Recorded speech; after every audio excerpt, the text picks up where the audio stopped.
Sheikh. How are you? Hello? You hear me?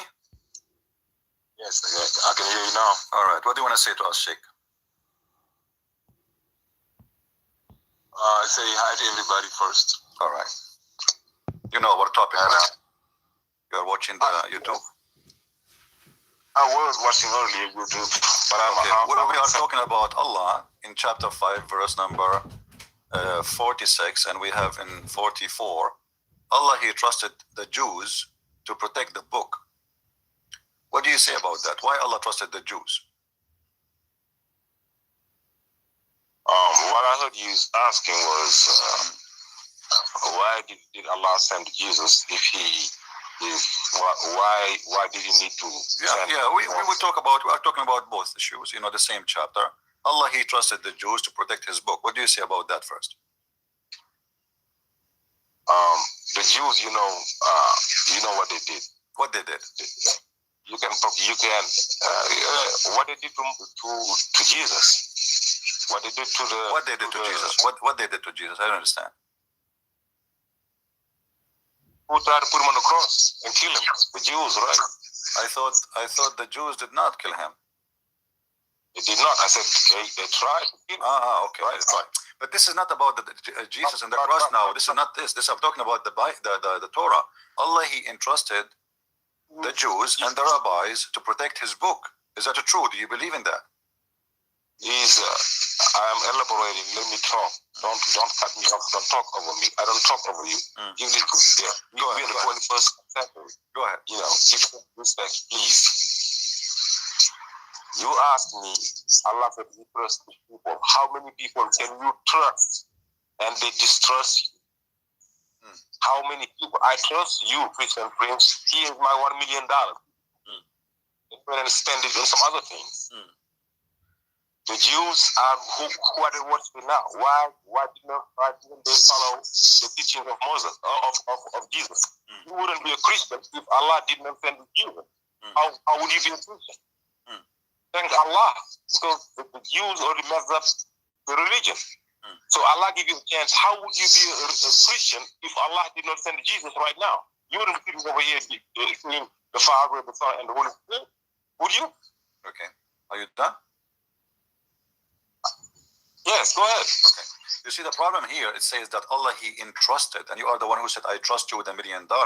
So when you make a decision to trust me with $1 million, and then I steal the $1 million from you, that means you're wrong. You made the wrong decision. Do you agree? I didn't make a wrong decision. Yes, because I took the money. You entrusted me. You entrusted me with the money, and I took the money. If I was faithful, that means your decision was right. If I am not faithful, that means your decision was really horrible. So Allah, He entrusted the Jews to protect the book, and the Jews, they corrupt the book. So Allah, He made the wrong decision, and that will prove it to us that Allah cannot be God, for He chose the wrong one to trust. The second you say I trust, it means I believe in you to be trustworthy. I believe in you. This is what entrust me. Yes. So Allah, He made the wrong decision. He believed that the Jews are trustworthy, but then the Jews, they did not fulfill His wish that they are trustworthy, and they were bad according to Islam, and that means Allah cannot be God. He was guessing. He was, he thought that they are trustworthy, but they are not. So how He can be God? Allah trusted us all from the beginning, when He said to Adam, I'm going to be sending you down to the earth. When we made a covenant with Him, I'm giving you a second plan. You just violated. Iblis was an angel. When he was asked to bow down, he refused. He was first. He refused. He got doomed. We got given a second chance. You're going down the road. I'm going to be sending you messengers, and you follow them all. Right now, Allah trusted you, Christian Prince, but you refused to follow Muhammad. But what does that have to do with my topic? You see, here they trusted. Hold on. You see, I'll change the topic.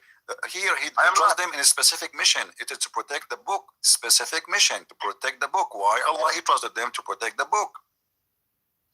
Listen, the book. Every book is supposed. If I send you a book to help you that I told you about, we talked about. I'm going to be sending you a book. You said yes. I'm going to be following the book. I'm going to be going by your word. And Allah sent the book, send Moses. They changed it. They said, Moses said Jesus is going to come. They said no. When Jesus came, they said no, kill him. Kill him. What does have to do with my question? What does have to do with my question? My question, my friends, focus on you, please. Allah, He trusted them in a specific thing. We're not talking about following God and not to be good, to be bad. He trusted them in a specific mission. He gave them a book. Yes. He said, this book, it's you who protected.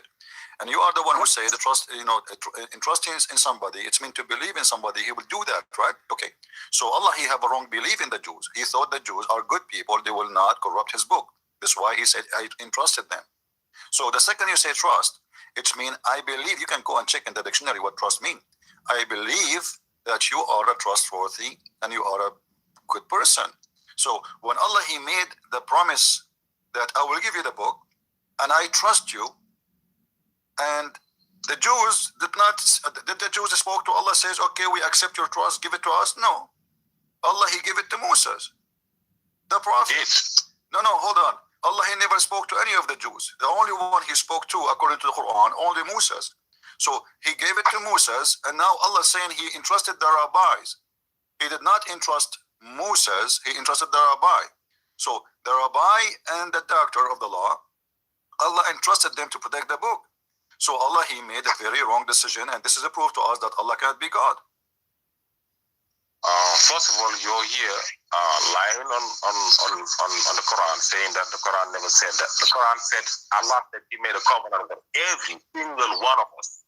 You was black, white, all of us have made a covenant with Allah that He's gonna be sending us down to here on the earth. What does have to do with my topic? What does have to do with my topic? You see that verse, my friend, read it. It says He trusted them in protection of the book. He did not trust the Hindu. Did He trust the Hindus? No. Did He trust the Buddhas? No. Did He trust the Christians? No. Did He trust the American? He trust Japanese? He trust only the rabbis of the Jews. Focus with me, please. Focus. It's not even all the Jews. Only the rabbis of the Jews. Focus. I am very focused. Okay, so specific people who they are rabbis, not all the Jews too, not anyone. Only the rabbis, Allah, He trusted them. So the rabbi of the Jews, they were not trustworthy. So Allah, He made a wrong decision. Explain. First of all, tell me which verse you're talking about. Tell me. It's amazing you are debating me for the last 15 minutes and you do not know what verse I'm talking about. Tell me the verse. But isn't it amazing that you are answering me for the last 15 minutes, but you don't even know what verse I'm talking about? I know that Allah already made a covenant with all of us. You see, isn't it amazing? Please answer me. Isn't it amazing that you are refuting me in something you did not even read? I mean, how in the world you do that? How in the world you do that? And when you call me, I said to you the chapter number, the verse number, but obviously you are not listening. Guys, did I say to him, chapter, etc., verse, etc., it says, etc.? And now he said, I did not. Well, what is the verse? I'm recording it. I'm recording it too. People, they can go. I said to you the verse number. I said, you are lying. I just called you. Abdul. You said, Abdul. Okay, do you want to make a challenge? Do you want to make a challenge? If I go back in the video and I play the video back, what you will do? Let's say I overheard it.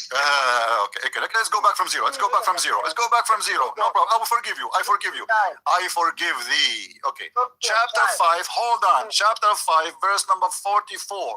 Allah, He said in the Quran, we entrusted the protection of the book by who? By the rabbi and the doctors of law. He said chapter 5:44. Is that right? Yes.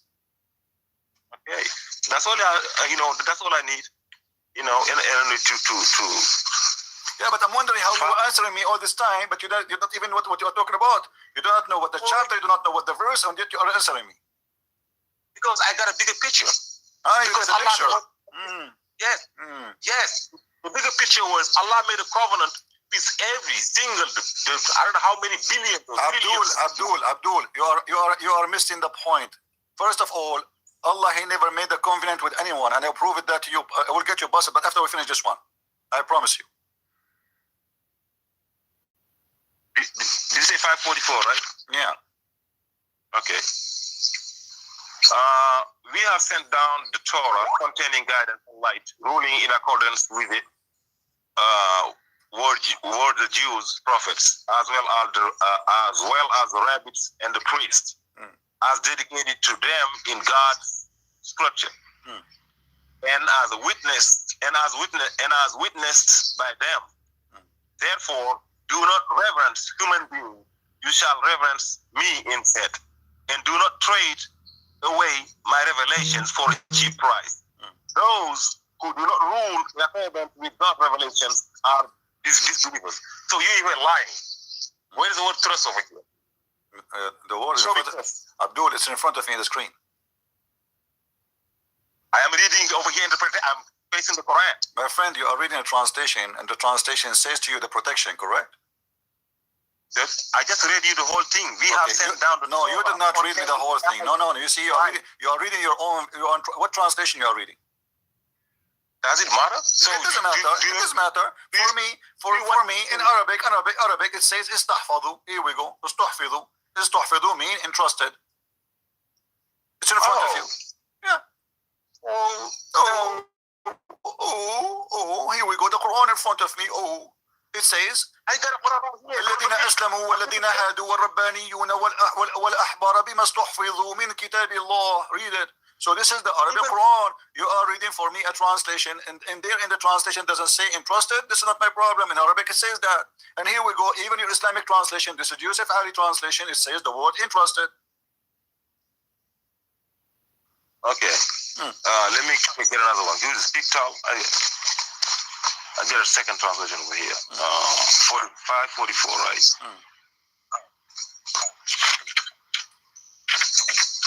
544. The Torah within is guidance, light, by which the prophet who surrendered to Allah, judge, rules, and the rabbis and the priests by such Allah's scripture as they were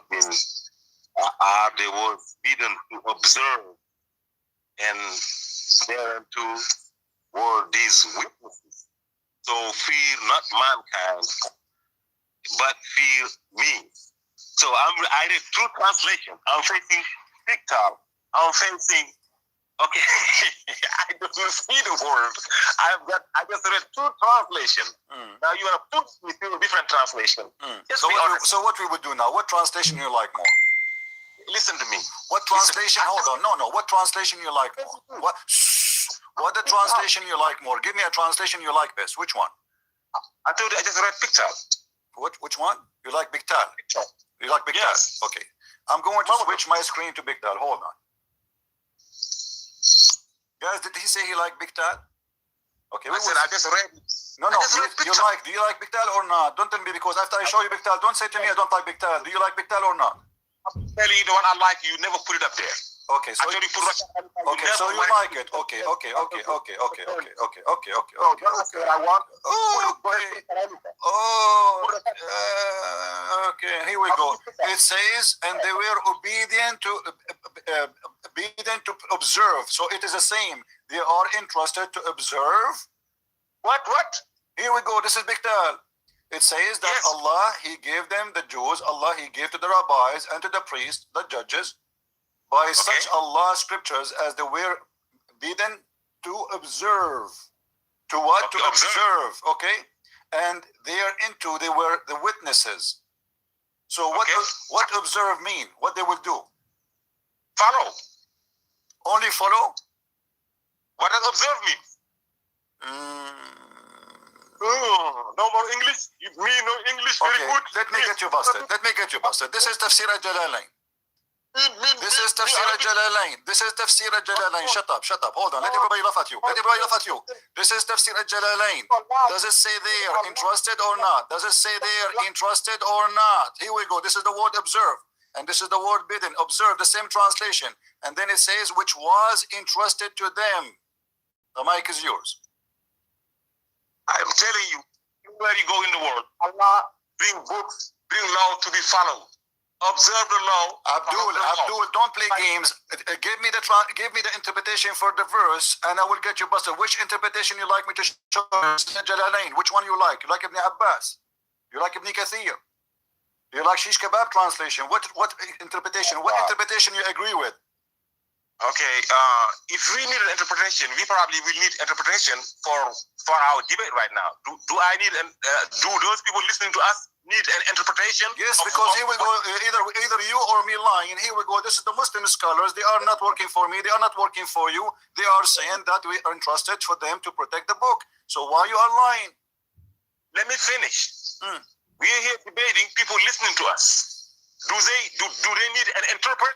Yes, they need, because one of us is lying, either you or me. If the scholars taking my side, if the Muslim scholar taking my side, then you tell me why the Muslim scholar they think it is entrusted and you think it's not entrusted.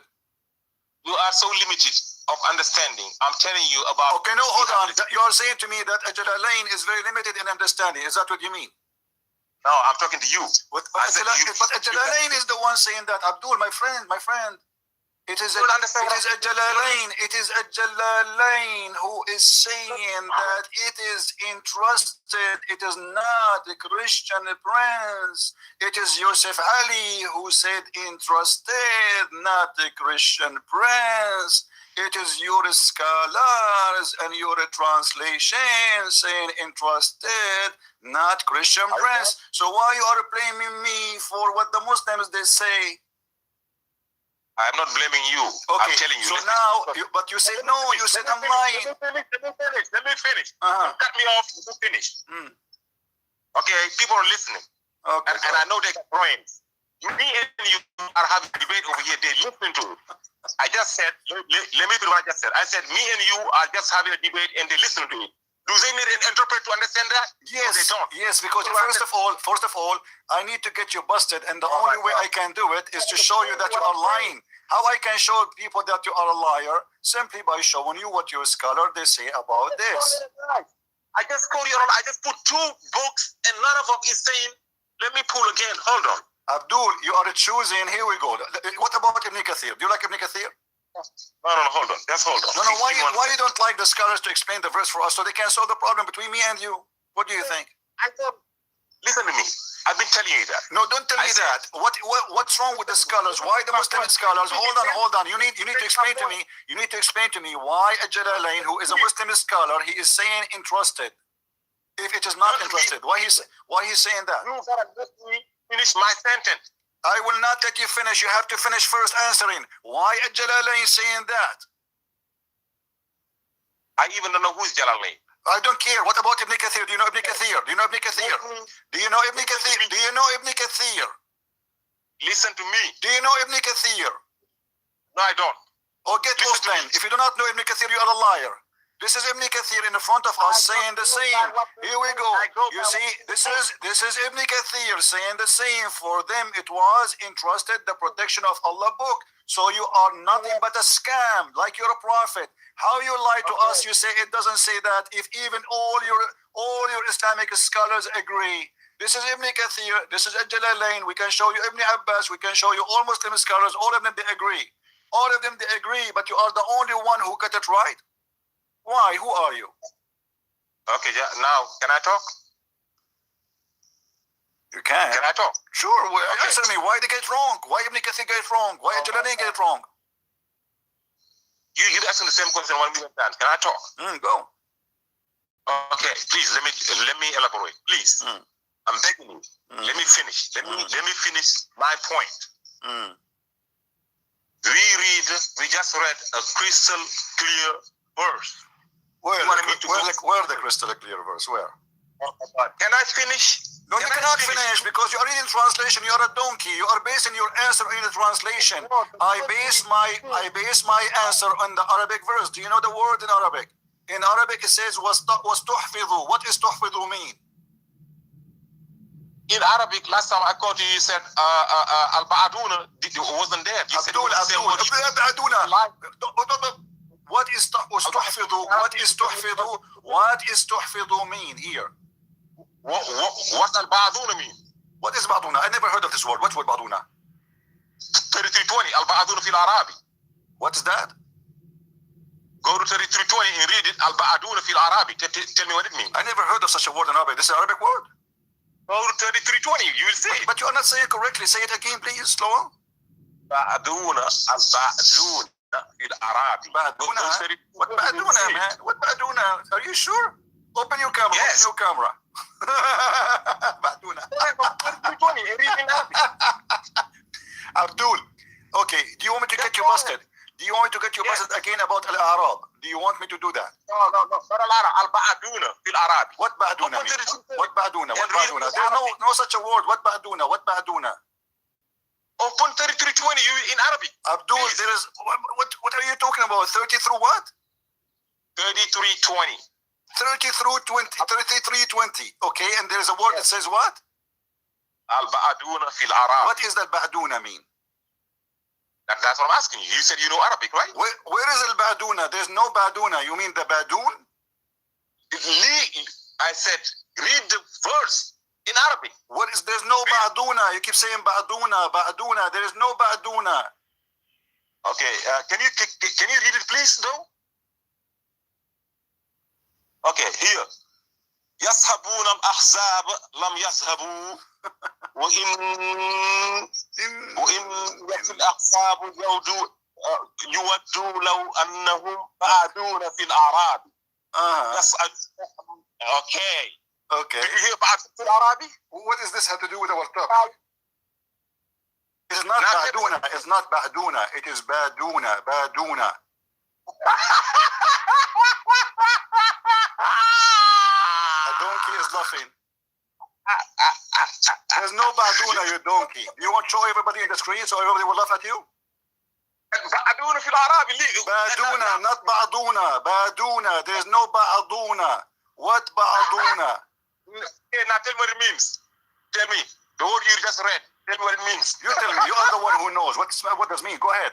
We are laughing. No. You said it was No, in the tell me. Quran. No, you tell me. No, you tell me. What does that mean? No. I want you You see, to everybody is laughing at you. Al-Ba'adun means Bedouin. The Baduna is the Bedouin, fil A'rabi, the Bedouin of Al-A'rabi. No, Abdul, the word Baduna, hold on, shut up, idiot. You're a certified donkey, as the rest of you. Baduna is the people who they are Al-Badiya, coming from the word Al-Badiya. Al-A'rab is those who they are Bedouin. Tell me, You see it? Here we go. This is what. Let me get you busted, Abdul. This is Biktal. You are the one who said to me, read Biktal. Aren't you the one who said to me, read Biktal? Are you the one who said to me, read Biktal? This is Biktal. He get you busted. Hold on, shut up, idiot. It says here the Bedouin. Where is the word Bedouin? Where is the word Bedouin in the verse? Everybody is laughing at you. You are a certified donkey who do not know Arabic, and you are the one who chose for me the verse to read, right? Here we go. The word there, Bedouin. What is the word Bedouin there? He's laughing at himself. Abdul, everybody is laughing at you. You are a certified donkey. The word Baduna is those who live in the wilderness. The word Arab is Bedouin. You are the one who said to me that Arab does not mean Bedouin. You are a certified donkey. Baduna is not the Bedouin. It is the Arab, the Bedouin. And here we go, the translation in front of you.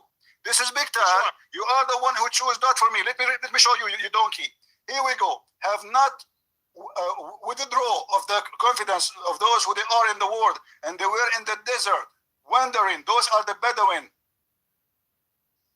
who live in the desert. But who are they? What the Quran called them Al-A'rab, among the Bedouin. So those who live in the desert among the Bedouin. So what is the first of those who live in the desert? It is Baduna. You are a certified donkey. The second word is Arab, which is the Bedouin. And you are the one who said to me, show me, I challenge you, where the word Arab mean Bedouin. Which one is Arab, it's in front of you. This is the translation you choose for me.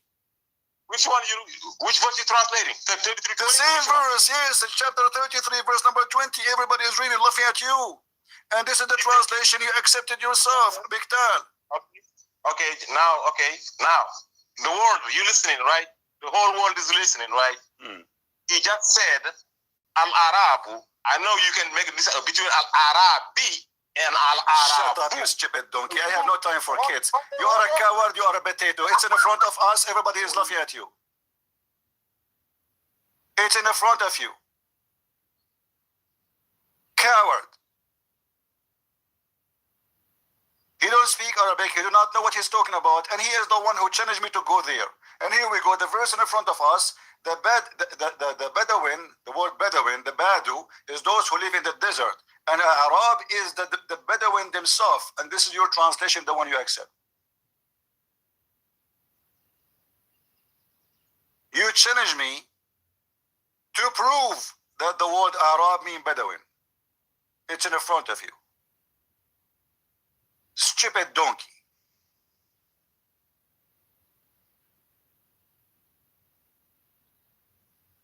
Can we find one Muslim he knows what he's talking about?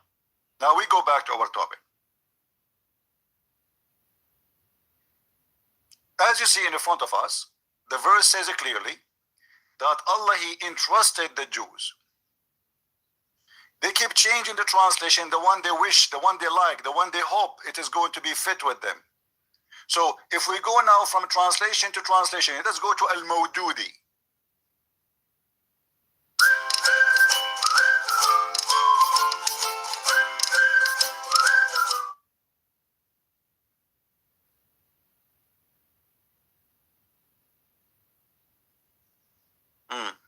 Look what Al-Mawdudi said.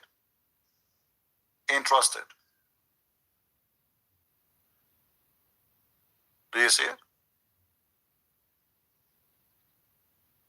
So what the Muslims they do, they try to avoid the stupid problem in the Quran.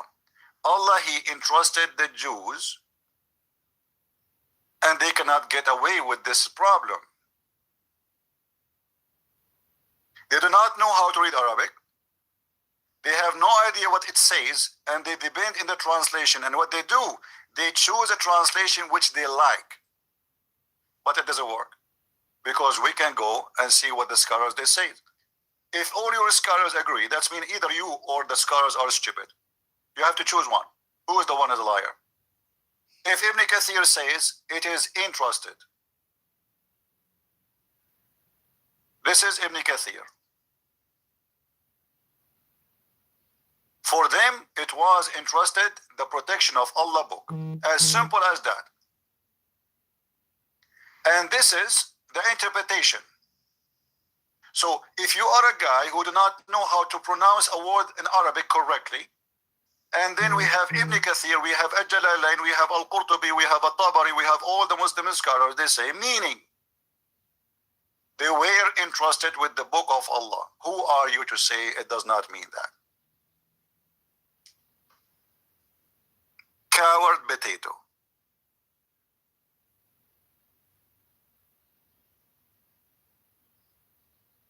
I am not the one who's saying that. It's your scholars. And this is what it says in Arabic. بما استحفظوا من كتاب الله. استحفظوا. حفظ من protect. If we go right now in the Quran, we say what the word حفظ. Stupid idiot. They are the same, all of them. They are a copy of each other. They try to make a mockery of you. But the fact they are making mockery of themselves. We are not here to shout and to argue. We are here to prove what we say. Now, if this guy, this potato, he is sure that this is what it's meant, then he needs to explain to us why the scholars don't agree with him, but they agree with me. Why someone, Ibn Kathir, like Ibn Kathir, he say entrusted? What's wrong with Ibn Kathir? He got it wrong? His Arabic is not good like you? You are an African person who do not know two words in Arabic? Why Ibn Kathir will take my side? Why Jalalain will take my side? Right? So easy people, they can notice that you are not being honest. You are just trying to argue, and you laugh at yourself to make yourself like you okay, or I'm making a point. Everybody is listening. Yes, everybody is listening, and they see in the screen. You see, the problem is this is not the same as the speaker corner. In speaker corner, you can get away with it. Here we show it in the screen.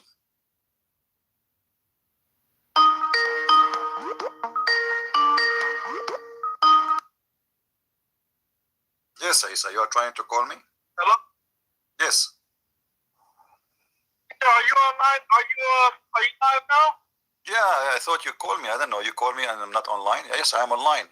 We are talking about chapter 5, verse number 44 in the Quran, where Allah, he says that he trusted the Jews and the rabbis to protect the Torah.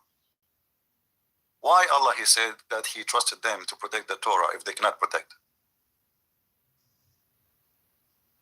You're asking why did Allah ask them to protect it if they can't protect it? Yeah, why Allah he said that he gave the Torah to Moses, but he entrusted the rabbis to protect the Torah. I don't see a problem. Well, when I say a trust, explain to me what trust means. If I say I trust you, I give you $1 million and I trust you not to take it, what does that mean? That you have confidence that I won't take it? I trust you. Trust is a covenant only. A covenant is, an agreement, but the trust, it's mean I put my trust on you. He put a trust, Yeah, he thought. He ordered them to preserve it. He ordered them to preserve it. Thank you very much. But it says here the word trust. So he ordered them to preserve it, and he wanted them to preserve it, and in the same time he trusted them to preserve it. First of all, where Allah, he ordered the Jews to preserve it. How this happened? Did Allah spoke to the Jews or only he spoke to Moses? They know about it because it's in their book. I don't understand. Did Allah spoke to the Jews or the rabbis, or he spoke only to Moses? Allah only communicates through messengers and prophets. All right, so Allah did not speak to the Jews. That's wonderful. So Allah did not even talk to the Jews, and the Jews did not say, hey, we accept. And so and Allah, he made a decision that he will trust the rabbi on protecting his book. Why Allah, he made such a promise to protect, to entrust the Jews if the Jews are not trustworthy? Them not being trustworthy, that's their fault. No, that's not. But they have a responsibility. That's not the problem, because this is the book of Allah. This is Allah book. When Allah, he trusts me to protect his book, and then his book is lost, then this is his fault because he trusts the wrong person. If I give you the money, listen. If I give you a money and I say to you, I want you please to give this money to someone you trust, and then you say, okay, I'm going to trust my friend. His name is Ahmad, and I will give him the money. I came to you after 2 months, and you said to me, well, what I can do? Ahmad was a thief. He took the money. I will say to you, how you trust him then? So how Allah, he trust the thieves? Yeah, like I see what you're saying. I understand what you're saying. You're trying to say that Allah thought that they were trustworthy, and then he found out that they were not. Obviously, this is what it says here. I mean, it says he entrusted your them. way of thinking is very correct. As long the word there is entrusted, okay. It's their responsibility. Yeah, but trust means that I am confident that you are trustworthy. This is what trust means. You don't give your trust. You don't give your trust for somebody is maybe. The word trust have to do with being trustworthy. If I say to you, he did not if I say to you, do you trust? Okay, if I say you, do you trust Allah? What does that mean? Explain to me. You trust Allah. What does that mean?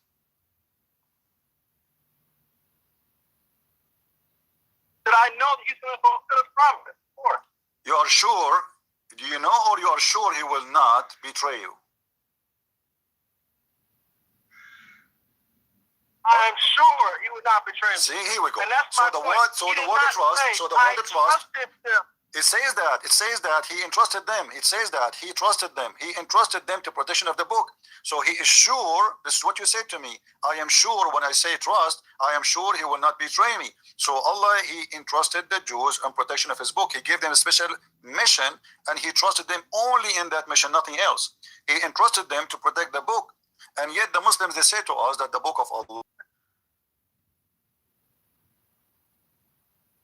No, he said I gave them a trust. The big difference is I gave them a trust and I trusted them. Where it says he gave them a trust? I mean, my friend, where is the word gave them a trust? What does that mean? Even if I give you a trust, it's mean I give you a trust. If Allah says to me be decent, Allah he say what word is going to be. If Allah is God, hold on. If I am a bad person and Allah say, Christian Prince, from now on you will be decent, can I go against of Allah or I will be decent? I will be decent. So if you are saying to me he gave them a trust, that's funny. Allah, he entrusted them. Istuhfidhu. So Allah, he entrusted them in the protection of the book. Who? Only the rabbis, not all the Jews. The rabbis and the doctors of the law. So Allah, he entrusted them, but the Jews, they were not trustworthy. So Allah, he made the wrong decision. Therefore, Allah cannot be God. And let me ask you a question. Let me ask you. How Allah, he say he entrusted the Jews if he never spoke to the Jews? What's the difference between trust? What's the difference between trust and entrust? Trust and what?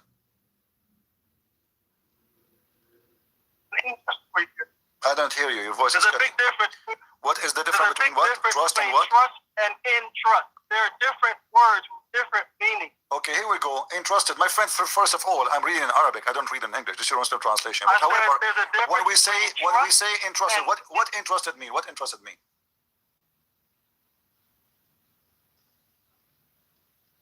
What entrusted mean? What does that mean? We can go to Google right now and we can say. You gave someone a trust. Okay, here we go. I mean, you gave.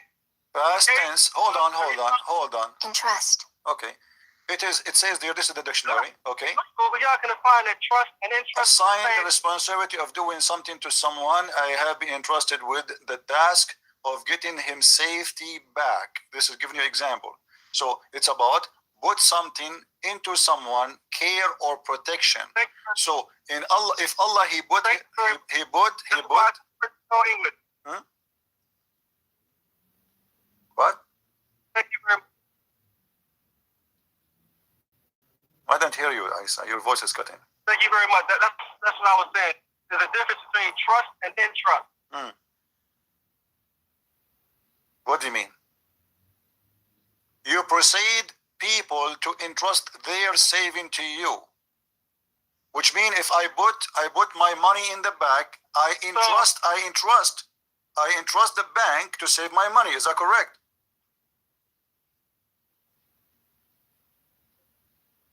The people who work in the bank, they are hired to do what? To protect my money. So I put my money in the bank because I trust them, not because they are not trustworthy. Do you take your money? Do you take your money to someone you do not know, except in the bank? In the bank, you know, because there's a protection. So you go and you have no worry. You put your money there and you go home to sleep. Why? Because you entrusted them to do that. For there is somebody is watching. There's government. There's etc. They cannot say we did not take your money. So Allah, he entrusted the Jews, and entrust here is about trusting the Jews to do what? He trusted the Jews to do protection of what? Of his book. Here we have actually two questions. Why Allah don't want to protect the book himself, and why he depend in a bunch of rabbis who they can be sinners men to protect the book. Go ahead.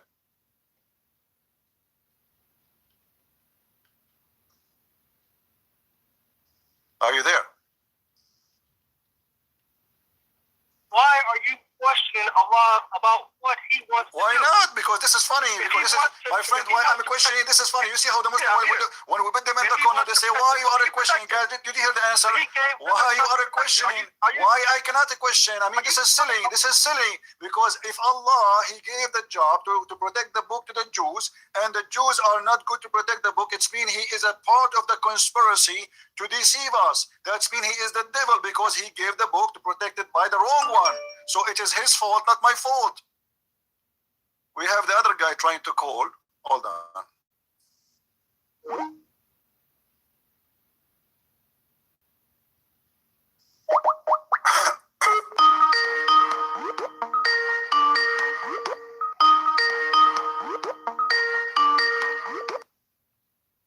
Hello? Hello, CP. Yes, my friend, go ahead. Finally, you call me. You know, you keep saying you want to talk to me. Okay, here we go. What do you want to say? Yeah, but I understand your point from the angle of being entrusted, which is what is in the Quran. So what do you think? Yeah, I do believe that, yeah, God actually entrusted them.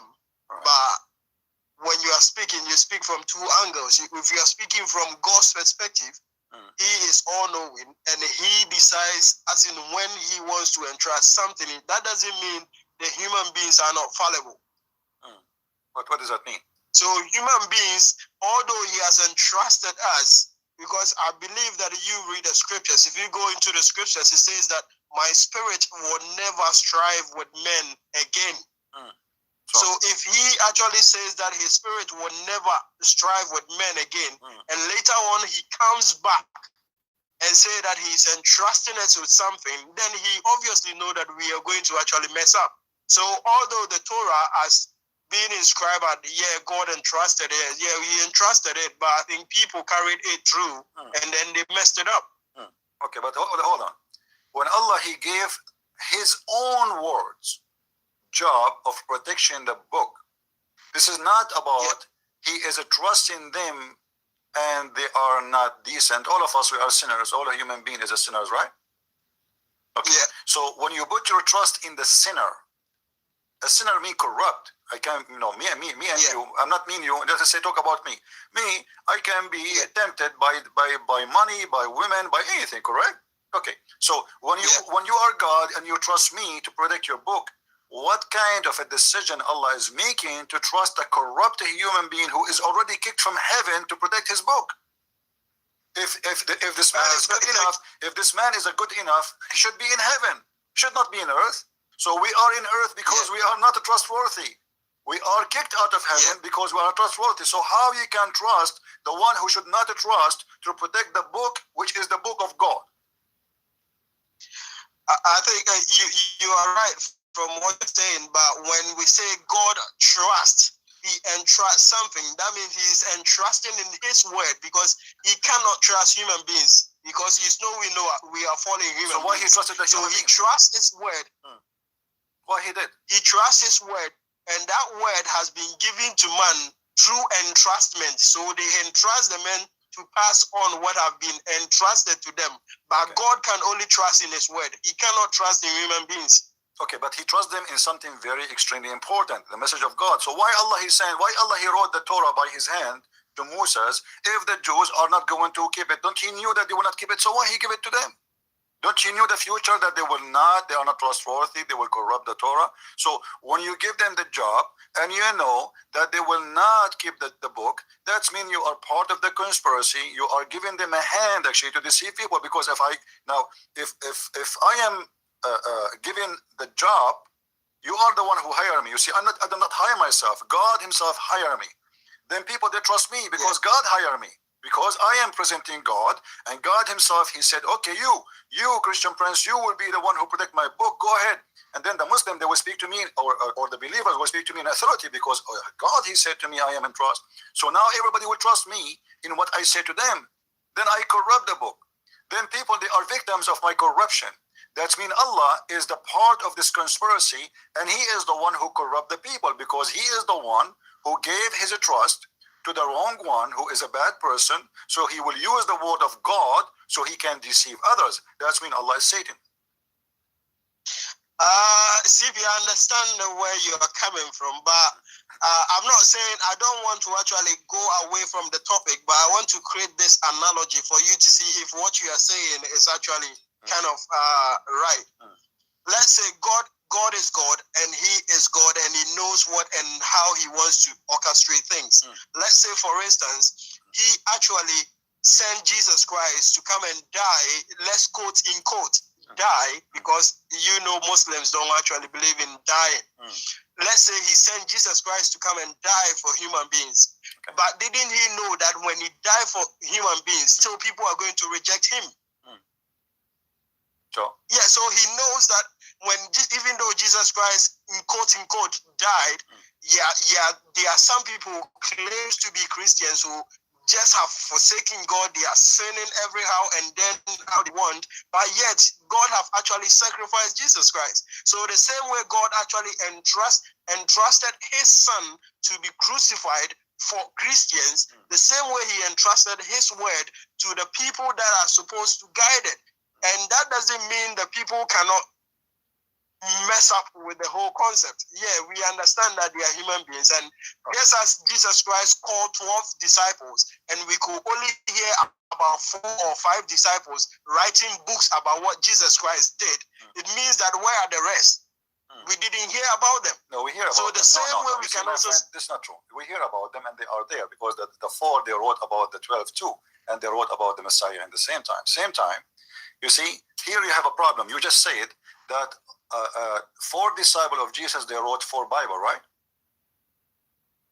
I'm not saying 4 disciples. I said all the disciples didn't actually read the Bible. Some of them, we didn't even hear of them. We didn't hear about Nathaniel, hold on. We didn't hear about Philemon, did we? You're a prophet, he said. خُذُوا الْقُرْآنَ عَنْ 4. Take the Quran from 4. Where are the 4 in the Quran?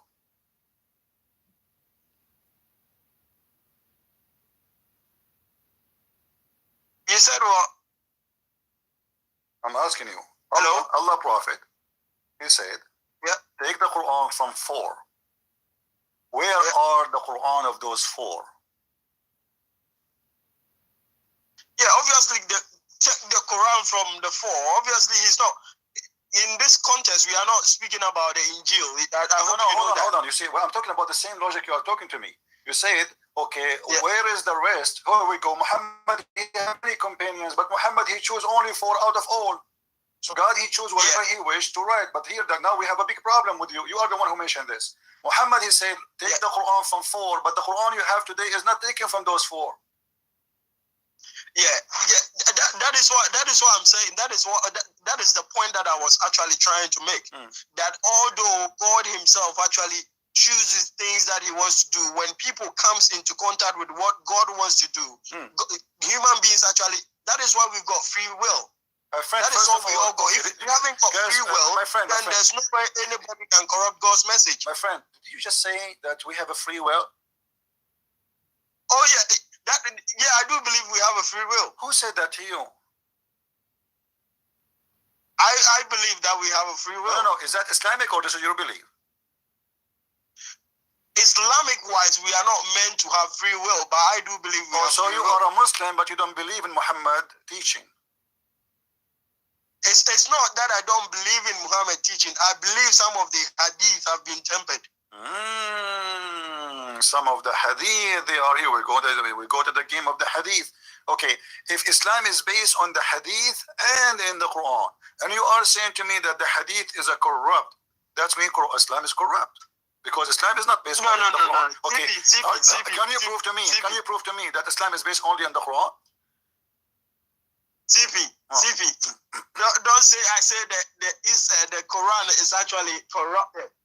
That is not what I'm actually saying. Because anywhere, if I can make an example to you, where in the Bible, where Jesus Christ was supposed to feed a certain number of people, and then that same number was actually triple that number. So that doesn't mean there's a corruption. It means that people have actually tampered with the number due to writing. My friend, hold on. You see, you are mixing things up. First of all, what you said is not true. Secondly, you are mixing between what we just said about the hadith. You are the one who said to me that which means you believe in a free will, but Muhammad, he believed that there's no free will. So now we have a problem. Are you a follower of Muhammad or you are a follower of someone else? No, I don't believe the fact that we following Allah, we have to follow Muhammad, because Muhammad is actually giving us some instructions from Allah. Okay, so do you have to follow Muhammad and Allah or only Allah? We have to follow Allah. Muhammad is just a messenger who is delivering from Okay, God. so So how you we explain don't to have to me? follow Muhammad. Okay, no problem, my friend. You know, by the way, I like to talk to you. At least you don't shout and you don't use a bad language. I like that. You are a respectful man. You are welcome always to call me. And you sound like a man. Read with me, please. The Quran says, وَأَطِيعُوا اللَّهَ وَأَطِيعُوا الرَّسُولَ. Obey Allah and obey the messenger. Yeah. All right. All over the Quran. أَطِيعُوا اللَّهَ. You see the verses I'm showing you on the screen? All those verses saying you have to obey Allah and you have to obey the Rasul. All right. Yeah. Now, we never send a messenger except to be obeyed. وَمَنْ يَطِعَ الرَّسُولَ فَقَدْ أَطَاعَ اللَّهَ. Chapter 4, verse number 80. Read with me, please. Whoever obey the messenger, he obey Allah. Your prophet, he is God.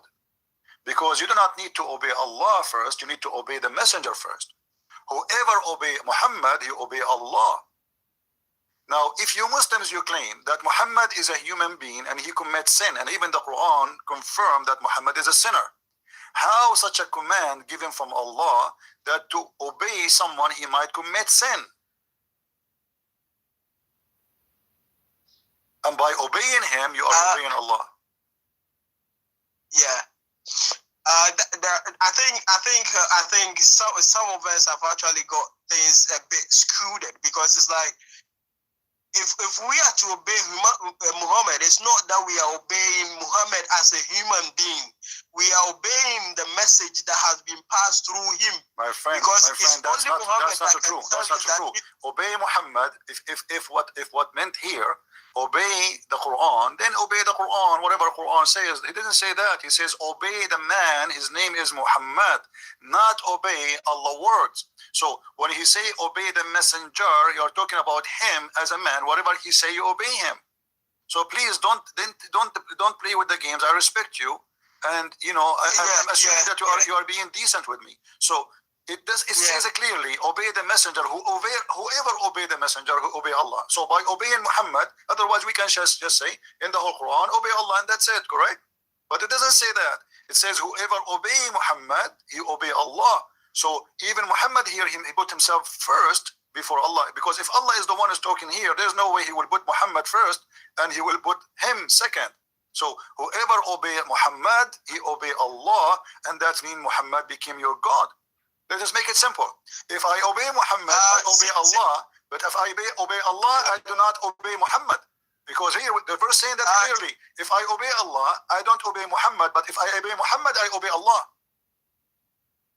CP, I think I understand what you're saying, but if you are to take the analogy on a different aspect to you, see that analogy you are making doesn't hold. Let's say, for instance, if I go to school and then I have a headmaster, and under the headmaster we have got teachers, and then the headmaster have given instruction to the teachers, and the teachers are carrying the instruction to us. I obey the teacher through as well as obeying the headmaster. Yeah, but you don't put yourself first. You see, when I say whoever obey Muhammad, my friend. Okay, let us switch it. By obeying Muhammad, I obey Allah. But by obeying Allah, I'm not obeying Muhammad. Is that correct? That's correct. Okay, so here now, what became more important to obey is obeying Muhammad. And by obeying Muhammad, necessarily you're obeying Allah. But if you obey Allah, necessarily you're not obeying Muhammad. So who is your God? Muhammad. How did it say Muhammad is God? Because this is what it says, because here we go. Let me ask you: does Muhammad made bad decisions? Did he make bad decisions? Oh yeah, I do. Okay. I do believe. Okay, so if Muhammad make bad decisions, and even the Quran confirmed that he is a sinner big time. So how we obey Muhammad? And you are saying to me, obey Muhammad like obey the message of Muhammad, correct? But as you see, you know, the Quran says, whatever Muhammad he says to you, you take. فَخُذُوهُ, you know, whatever he gave to you, take it. You don't even question it. So whatever Muhammad he says to you, take it. Whatever he forbid you, you forbid it. So Muhammad now became a person who is God. Whatever he says to you, you take it. Whatever he refuses, you refuse it. So he is the one who forbid, he is the one who confirmed, he is the one who allowed. And now he saying, which is very dangerous, whoever of you want to be obedience to me, you have to be obedience to Muhammad. And you agreed with me that be obedience to Allah, it will not be obedience to Muhammad. And this is why I believe that Muslims are mushrikeen, because Muhammad, he put his name and he associate the name of him with the name of Allah, even in the Shahada. And on the top of that, he associate his name in the obedience. And the top of that, he associate the name of Allah with the knowledge. Allah and his prophet knows best. So now what we have a two-head God. One, his name is Muhammad. One, his name is Allah. And even Muhammad name mean that Muhammad is God, because it's being the praised one. He changed his name from Qatham to the praised one. So now we have the praised one and we have Allah. We have to obey the praised one, but not necessarily by obeying him we are obeying Allah. But the Quran says that if you obey Muhammad, you are obeying Allah. But if you obey Allah, you are not obeying Muhammad necessarily. Yeah, I understand. I understand what you are saying, but I think when I don't think that he meant that if you obey me is the same as obeying Allah. But if you obey the words that I speak to you, then you obey Allah. Because Muhammad himself claims that he's a sinner, so why would we actually have to equate him to Allah? Let me ask you, did the Quran in chapter 59, verse number 7 says, whatever the prophet he says to you, you take it. Whatever he forbid you, you forbid it. Does it say that or no? Or I'm making things up. Okay. So yeah, it does say that. Okay, whatever Muhammad he says to you, you take it. So now whatever Muhammad says to you, why the Quran does not say whatever I say to you? Who is God here? Why Muhammad suddenly became a man who decide what to take, what not to take? Because if the Muslim, they keep saying to us, how you worship a man? Okay, well here we go. You are giving the decision of God to the hand of a man who is a person who can make errors. He can make mistakes. All of us, we do make mistakes. We are a human, right? So how in such a verse it says, whatever the prophet he give you, you take, and whatever he forbid you, you forbid. So now what happened? We transformed the power of Allah to the hand of Muhammad. Muhammad, he got like what they call it, I don't know, like a note of attorney, what they call it in English, I'm not sure. Like when somebody, he signed my right to you. You know what I mean, my friend? Yeah. I sign my right to you, and by signing that right, you can sell my house, you can sell my car, correct? Okay. So now what Allah is saying, that whatever Allah, messenger, he gave you, you take. Whatever he denied to you, you deny. So, and fear Allah from strict punishment, which means if you don't accept what Muhammad just said to you, that he forbid and he accept and he forbid and he allowed and don't allowed, if you don't do that, then Allah messenger or Allah will punish you for doing that.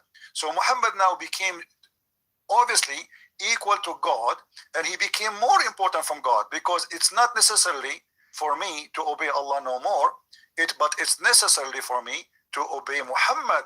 Whatever he says to me is what's going to happen.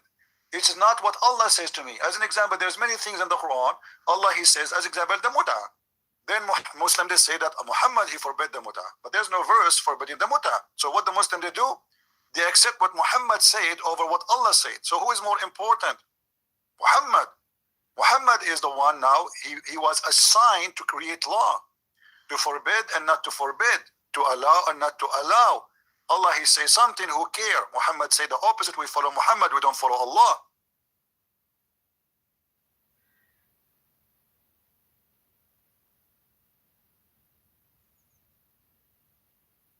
Are you there, my friend? Yeah. That's bad, right? Very bad.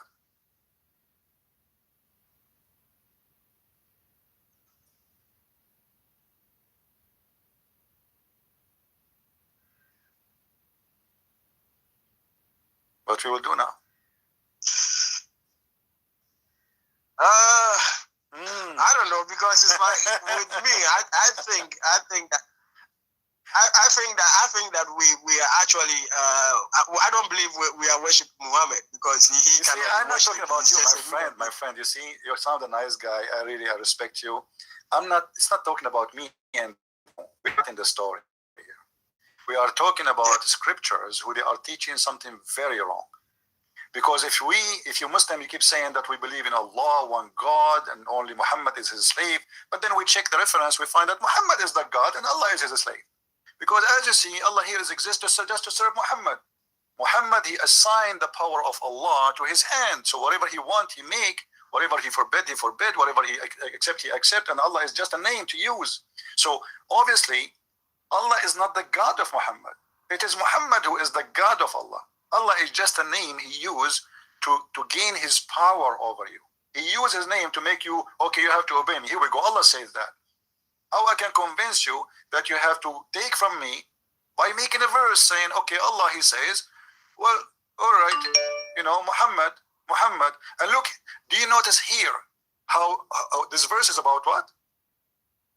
Do you know what this verse is about? Muhammad, he made this verse specifically because of money. Because of money. So Muhammad, he wanted to take the best of the money from the booty, from the oil. So they attack the neighbors, they steal their money, and now the Muslims are fighting over it. So Muhammad, he want to take the best of the booty. So he need authority.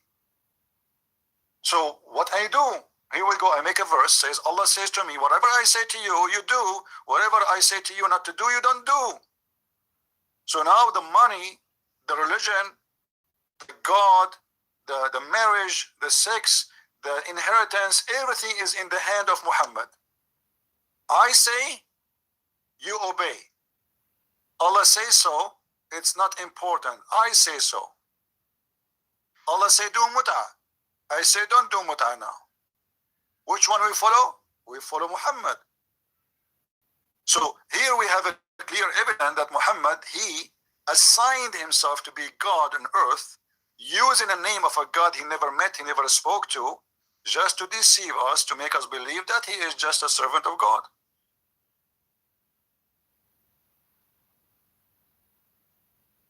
So are you from what you're saying, are you trying to say that I think I have some kind of questions that I do ask myself about the Quran, because if you actually read, you find out that if Uthman was the one that actually compiled the Quranic verses together, then probably it might be that someone also might have also tempered with the hadith as well as the Quran. Okay, my friend, but we are not even using the hadith now. We are using the Quran. So now the Quran, if you are saying to me you suspect the Quran to be a corrupt book, that means the whole religion of Islam is a joke. Because if the Quran is corrupt, and then the Quran says, Inna alayna jam'uhu wa Qur'anahu. Who is the one making a promise here? Allah, he says, I promise you that I am the one who is going to collect the Quran, and I am the one who will recite the Quran. Okay. And then we found that the one who correct the Quran is Uthman, as you said, and this have nothing to do with the Quran of Muhammad, as you are now trying to say to me. So, Inna alayna jam'uhu wa Qur'anahu. It was on us to collect the Quran, and it is on us to recite the Quran. But Muhammad, he never recite, Allah never recite the Quran, and Allah never collect the Quran. Because Allah never spoke to Muhammad anyway. So this is a false verse. And this is why we find the problem here. Actually, even the Muslims, they don't have the book of Uthman. They say the Quran of Uthman. What is the Quran of Uthman? There is no such a thing. They have recitation according to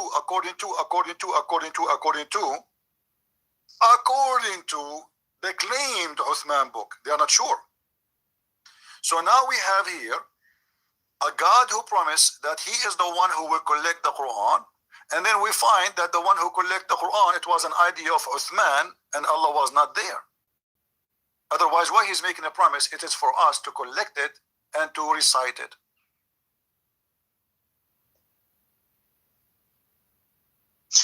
Okay, so back to the question again. So you mean that God didn't actually kind of protected his book like he said? Obviously, he did not. I mean, you see, if I ask you now, you as a Muslim, you believe that there is a punishment for stoning to death, correct? Yeah. Okay, where we can find this verse?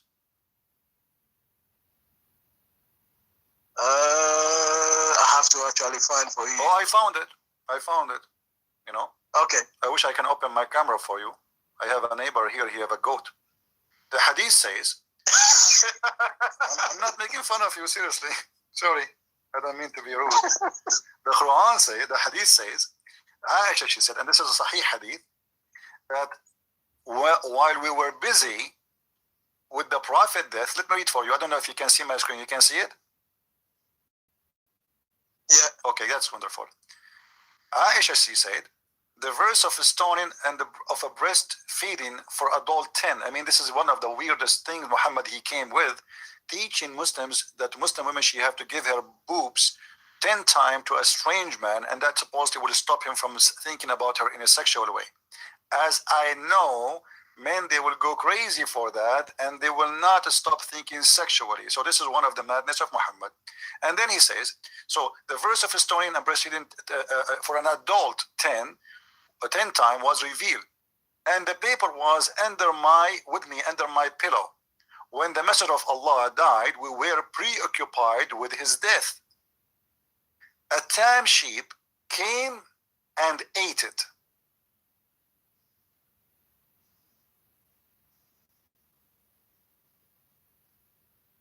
And now we are looking for his I goat. understand. Until now, if you go to the Saudi Arabia website, government website, they have a big reward for the one who can find this goat, because here we go, the verse is gone.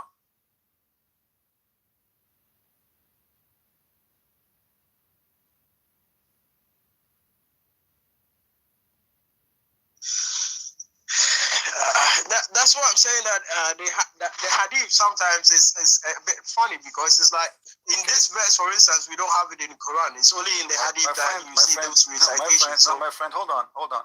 If the hadith is funny, then you have to tell me where you get the stoning to death from. I mean, you are practicing what? Yeah, that's what I'm saying. CP, you understand that the Quran as in words that was actually given to Muhammad through recitation. Then he has to actually explain it through the hadith. So some of the things that hadith actually explain, they are not in the Quran. Yeah, but this is, it says a And verse. some of the things that you want to understand in the Quran, you go into the hadith. My friend, no problem. To understand. So let's say, for instance, it's not about explanation. Hold, my friend. You've got this narration from the hadith. Hold your horses. It says here the verse of stoning. The verse. This is not explanation. The verse of stoning. Yeah. It was a verse of stoning. And the verses of a breastfeeding for adult 10 times was revealed. So it is a verse in the Quran. Where we can't find this verse. It's gone. Yeah, but CP, I understand what you're saying, because when it says that when the words were revealed, remember all these kind of verses was actually revealed to Muhammad, peace upon him. But it was later on that it was compiled, because if you read the history very well, you see that even when they were at war at Yamama, they said some of the people that actually memorized the Quran were getting killed. But this is not the question, So, my friend. It could be possible that a lot of things in the Quran didn't get captured in the let us say that the verse about stoning to death eaten by the goat. What about the rest of the Muslims? The goat ate the Muslims too? If this is a verse, Allah he revealed to Muhammad. No. Actually, if the verse revealed to Muhammad, right? No problem. But no one can. Okay, so what is the verse of stoning to death? Give it to me. I want to hear it. Allah, he sent a verse to Muhammad. The goat ate the verse. The goat ate the verse, did not eat the Muslims. So where is the Muslims who will recite for us the verses of a breastfeeding for adult 10 times and the goat, the verse about stoning to death? I got it. The goat ate the verse, no problem. But what about the Muslims? What about Aisha? What about Abu Bakr? What about Umar? What about the rest of them? The goat did not eat Umar. The goat did not eat Abu Bakr. The goat did not eat the Muslims. The goat ate a paper.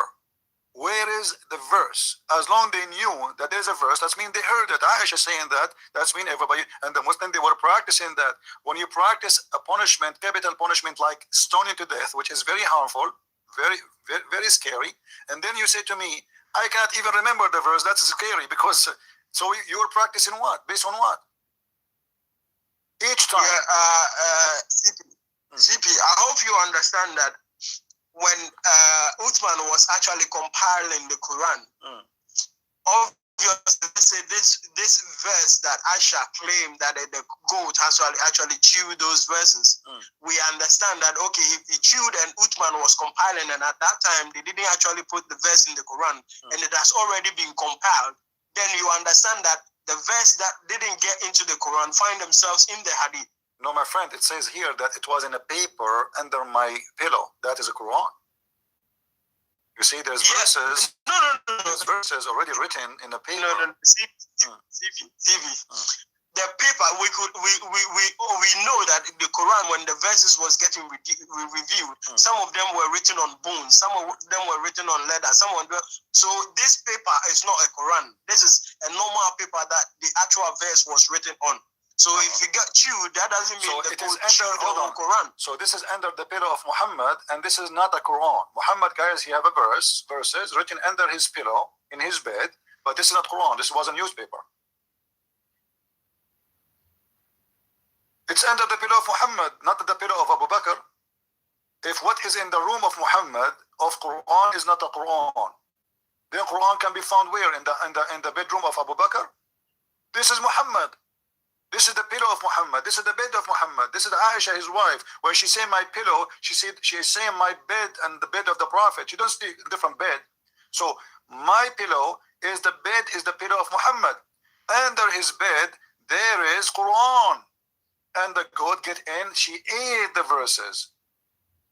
Same time, my friend. Sifi, I want you to explain to your audience to know that when we are saying the Quran, we don't mean the whole compiled book. It's a verse. It's a verse that have been chewed. No problem, my friend. This is not the question. I'm not talking about a book. There's no book. Actually, the Quran never was a book and will never be a book and does not exist until now. And we can prove it easy. You see, when you go and try to find the Quran, you will find there's a collection of stories that have nothing to do with each other. If I try to find now the story of Abraham, I will find the story of Abraham in more than 230 verses in the Quran, and they are scattered all over. I mean, what kind of a book this book is? How I can learn about Abraham? 230 verse, and there's no connection. Show you who is the one who made the Quran. Do you know who is the one who made the Quran? Do you know that the Quran written by a Christian? Do you know that? No. I've read that history before, where an information was actually sorted from. I think is it Khadija's? I think something about. I've read that, but I don't think it was written by a Christian. Okay, let's see.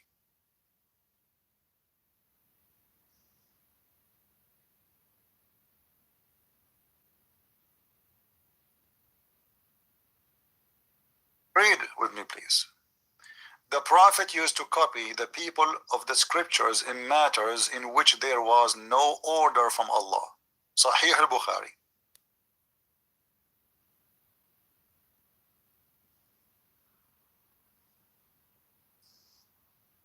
The Prophet used to copy. How you do that? If the Christians are corrupt, if the Christians are sinners, if the Christians are bad, if the Christian, their book is gone, and then I copy from them what is in their book. I mean, what kind of a scam the scam is? I say to you that, okay, should we follow the book of the Christian? You say no. Okay. Book. Why Allah don't give him what is in the book of the Christian, the correct one? Allah have time to send Muhammad a verse about his testicles. Allah have time to send Muhammad a verse about his penis. A guy, he accused him that his penis is not functioning. Allah right away, he sent him a verse. Allah have time to send him a verse about any woman she want to give herself, take off her panty to the Prophet. Allah have time to send him a verse, says, obey the Prophet, obey him, whatever he says to you, especially when it's come to sex and money. But Allah have no time to give him a verses, which in a matter which he cannot find an answer for it. So what he do? He copy from the Christians. That's a bit confusing, because apparently Muhammad couldn't read and write, is it? I don't believe in that. I don't believe in that. This is the story about he cannot read and write. I believe this is a joke. It's not true. But this is not the question now. Obviously, in front of us, Muhammad, he have no idea what's happening. He have to find an answer. And what he do is copying from the Christians. If the Christians, if you keep saying to the people that the Christians are the worst creature, the Christians, they lost the covenant with God, the Christians, etc., blah, blah, blah. And then we find that everything Muhammad he have, which is not in the Quran, he got it and he copied from the Christian books.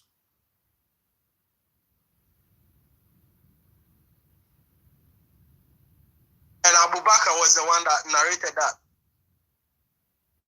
Well, this is narrated by Ibn Abbas. And this is Sahih Bukhari. Hadith number 5917.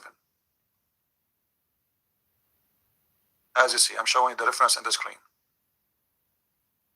The Prophet copied. I think my problem is the copy, because it's like, Copy paste. to my knowledge, he couldn't read and write. No, he can. So- You know, this is a lie. You know, the statement that that he do not know how to write, how to read. You know, the Muslims are disconnected with their you know. Is there, have you got a proof that he could read and write? Sure, this is very easy. This is very easy. The Quran is proving that to us. You see, did you ask yourself why the Quran called the Christian and the Jews people of the book? Because simply we have a book. Yeah, because they were the ones that had the Torah and the Injil, isn't it? Yes, because you don't have a book. You never have a book. Not before, not after. Secondly, the Quran, when it speak about the ummi, the word ummi, that's what the Muslims they use to speak about illiterate. The word ummi is about not knowing the book of God. It's not about not knowing how to read, how to write, how to read. So, وَمِنْهُمْ أُمِّيُّونَ. Okay, what ummiyun mean? Read with me. And there are among them illiterate who know not the book. So who are the illiterate? Is the one who do not know the book. The Quran says that clear, you know, in many verses, not only one.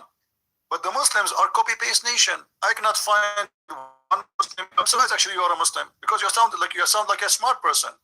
I mean, how is a smart person like you will stay in Islam in a second? Where they got that Muhammad cannot read and write? Just because it says Ummi, Muhammad is trying to copy the Jews. The Jews, they call the one who do not know the book Ummiyin, which means from the nation, Gentiles. Gomai. This is what Ummi mean.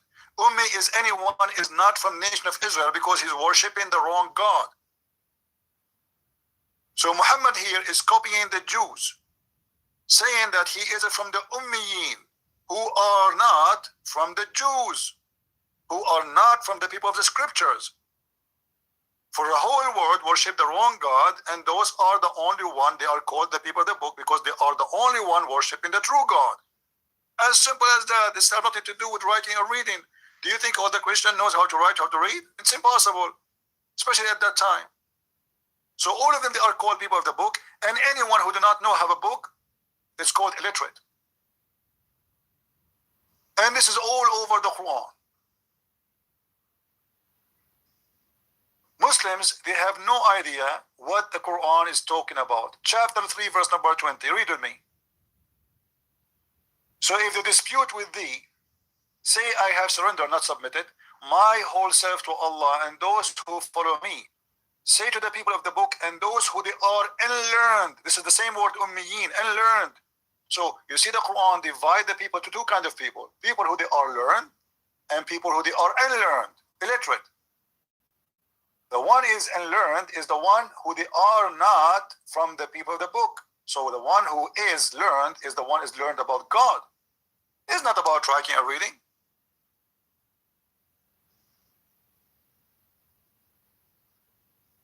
What do you think? Muhammad in his deathbed, he said to his followers, bring me papers to our write for you a book which you will not go misguided after me. Is it in the Hadith? Yes. Or in the Quran? Yes. This is a Sahih Hadith. Sahih al-Bukhari. Read with me. Muhammad, he said, Ibn Abbas said when the Messenger of Allah was in his deathbed, there were some men in the house. He said, come near. I will write for you something after which you will not go astray. Some of them said, i.e. the companions, said, Allah Messenger is seriously ill. And you have the Holy Quran, which means here very weird. Why Muhammad saying I will write something for you if he gave them the Quran already? This is crazy. Allah books is sufficient for us. So the people in the house differed, which means they are fighting, and start disputing. Some of them said, give him writing material so he might write for you something. after you which will not go astray. Okay, how you want to give him writing material if he cannot write? And why he's asking for writing material? All what he needs to say is just to recite. So obviously here, they did not say to him, come on, you cannot write. What do you mean to give you writing material? They did not say to him, okay, tell us what you want to say, we will write for you. They said, give him writing material. And here you notice that Muhammad obviously is not even sure of what his message, because how you say, I will write for you a book now, before you die, which you will not go astray. So what the Quran for? And this is what the Muslims, they say to him. So if you will write for us a book now, which you will not go astray, so what the Quran is for? And this is a Sahih book. This is Sahih al-Bukhari, hadith number 4432. So my friend, you sound a smart person, and you don't fit to be in this garbage. Sorry to say so. I mean, you are smarter than this. Muhammad is the God. Muhammad, let me ask you a question. When Muhammad, he said in the Quran that any Muslim woman, she can give herself to the Prophet so he can F her. What that have to do with Islam? What that will do to God? Yeah, I think that part also, I think maybe someone actually cooked up that story, because a prophet of God can never stand in the public or maybe anything and say certain things like that. Like, no, my friend, there are certain things in the hadith. This is not hadith. This is Quran. This is Quran. You know, Muhammad, he made the Quran says any believing woman, she can give herself to the Prophet. What that will do to Islam? What does have to do with the message of a prophet of God who sent down to earth to save us?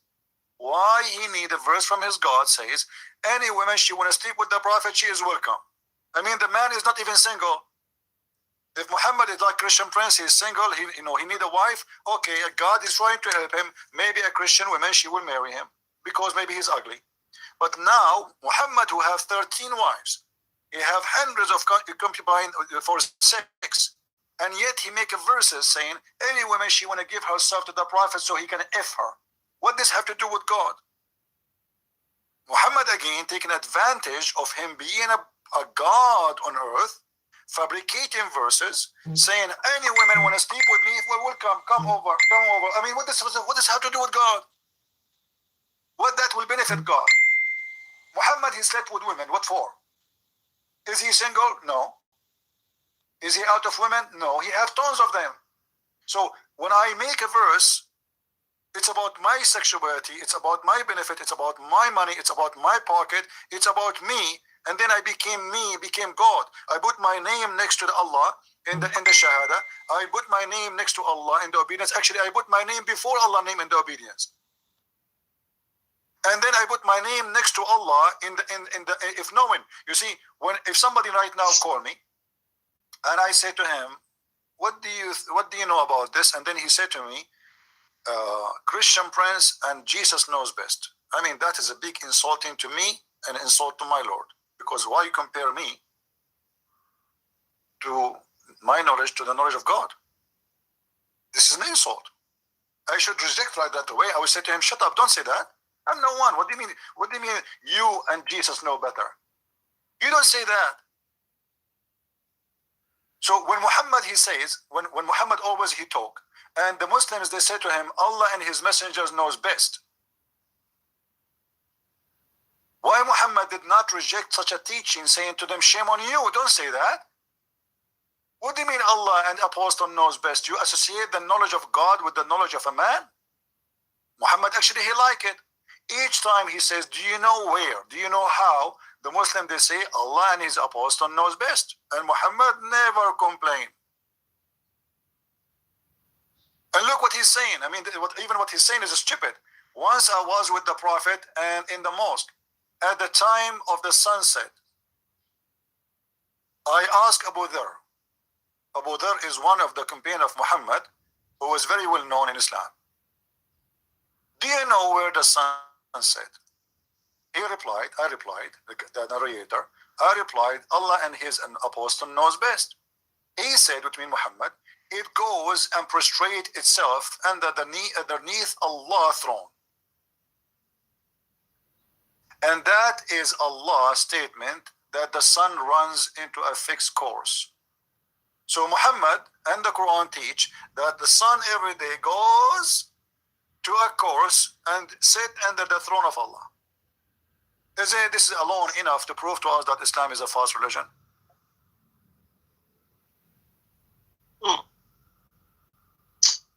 You as a smart person, you want to convince me that you are not convinced yet that this is a cult? Be honest with yourself. I think one thing that I'm finding it difficult is if we come to an agreement that Muhammad, at the time that he existed, the Quran hasn't been compiled, and it was after that he died that the Quran just got compiled, then could there be a possibility that people actually try to make some stories? My friend, it doesn't matter. That's mean that whatever you are following now is a mirage. It's not exist, because here we go. You are now saying to me the Quran obviously is corrupt because I showed you many reference, and now the Hadith is corrupt. So you are following a corrupt religion. How you can find who is the real Muhammad then? Where we are going to find the real Muhammad, the one you want to follow? We cannot. The Muslims, they keep saying to us, your book is corrupt, your book corrupt, and then we find that they are the one who have no book, and they are the one who have no prophet, and they are the one who have no God, and they have no idea even where the name Allah coming from. They have no idea what the Quran is about. They don't have no idea. They don't even have manuscript of the Quran.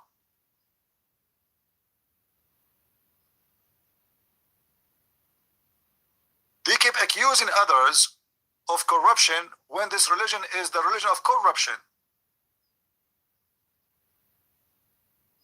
And there's no question needed. For me, I cannot judge Islam by my imagination. I have to judge Islam by what we receive and what the Muslims, they say, this is our religion.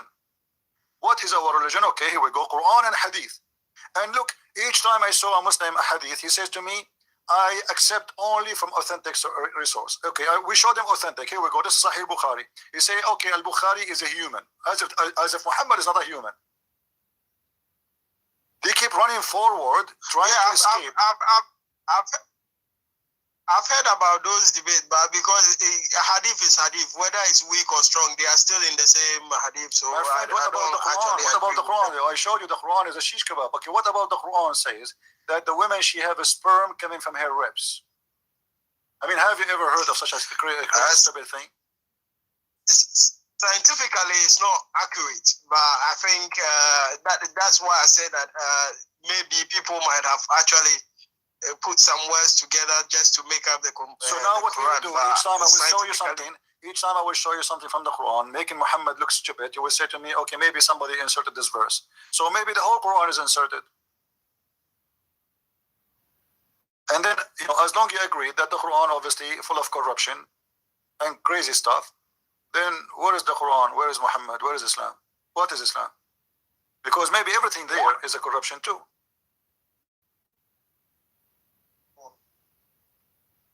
How the Quran says that nobody can corrupt the word of Allah, and then the Quran itself full of garbage.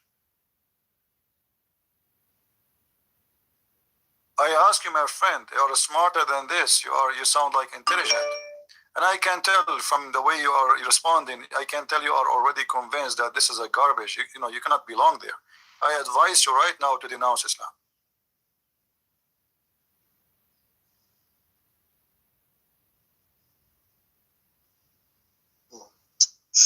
I think I have to come on, do some reading. Come on, you are the man for that. Come on, it's there. I can hear it in your tongue. I can hear it. You are saying it, but you are trying to resist. Like how I'm going to do that? But this is the truth. The truth will set you free, my friend. This is the truth. The truth that this cannot be from God. Just be brave and say it. It's just to be honest, it's difficult to defend the Quran. That one I can actually, because there are certain things that I read. I don't see. This is what you are saying. It's difficult to defend the Quran. That's it. This guy is out. Just say I am out of Islam. It's difficult to defend the Quran. Okay, so it's difficult to defend the Quran. It's difficult to defend the Hadith. It's difficult to defend Muhammad, unless we do terrorism. So why you want to stay in this cult? Just say I am out of this cult. Christian Prince.